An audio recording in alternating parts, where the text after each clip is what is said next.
So ever since the release of the Kashmir Files, social media is flooded with opinions from all around the world. From politicians to business owners to civilians, each one seemed to have a stand of their own. On the other side, the movie has been widely appreciated all around the globe and has become a tremendous success, earning close to 200 crores in 2 weeks. But in this video, we are going to show you the other side. The other side who are finding it difficult to accept the movie, who believe that the movie is nothing but a propaganda. Let's get started.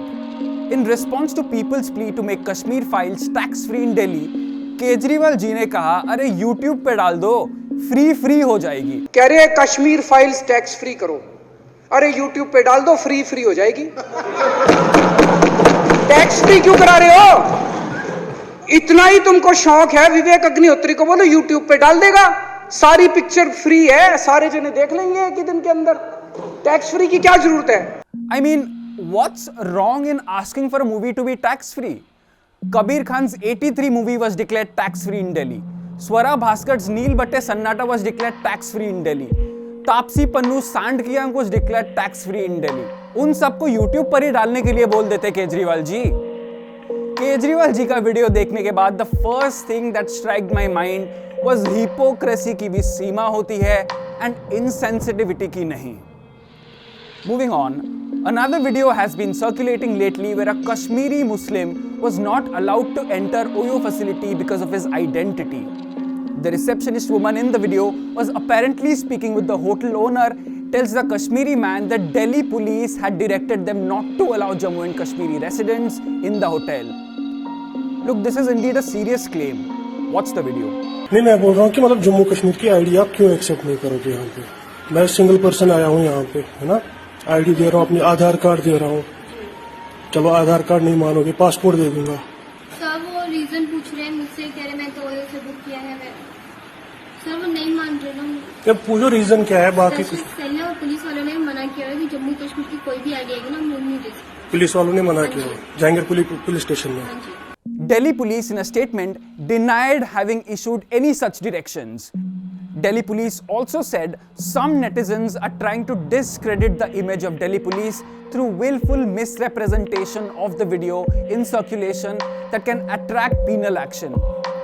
Meanwhile, the Oyo rooms took the hotel off its platform after the video went viral. The hotel chain tweeted, "Our rooms and our hearts are open for everyone, always. This is something that we will not compromise on ever." I mean, kudos to that. No one should be stripped of their rights. Remember the dialogue from the Kashmir Files? जब मासूम लड़कों को गाड़ियों से बांध कर घसीटा जाएगा और उन पर रेप चार्जेस लगाए जाएंगे, तो ये सताए हुए लोग गन्जी उठाएंगे सर। कश्मीरी पंडितों ने तो कभी कोई बंदूक नहीं उठाई, क्यों? See, this is not about them and us. It's not like the Pandits suffered, so now the Muslims will have to suffer. This should not happen to anybody else. We should make sure that such discrimination should not happen to anyone in our country. Moving on, this is what Professor Manoj Jha said in Rajya Sabha.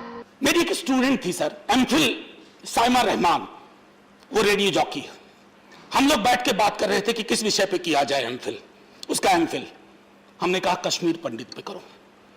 ये बहुत पहले की बात है, आप सरकार में नहीं आए थे, मतलब ये वाली मोदी जी की सरकार नहीं आई थी। सर पूछा उसने क्यों? मैंने कहा कि एक मुसलमान लड़की कश्मीरी पंडित के दर्द और गम को समेट करके लोगों के समक्ष रखेगी, ये हिंदुस्तान है sir. This is the same Saima Rahman who has been blaming Vivek Agnihotri on Twitter for spreading wrong narrative about the Kashmir Files, saying this is on him.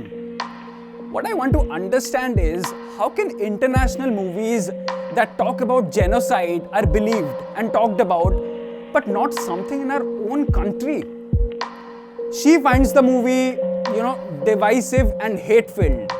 To which, interestingly, Vivek Agnihotri replied the RJ saying, "मोहतरमा, आप RJ हो, कभी बुलाओ अपने radio show पर, मिलकर बातचीत करेंगे और दूध का दूध और पानी का पानी करेंगे, मंजूर है तो DM कीजिए." To which the RJ replied that my radio show is designed in a very specific and a different theme.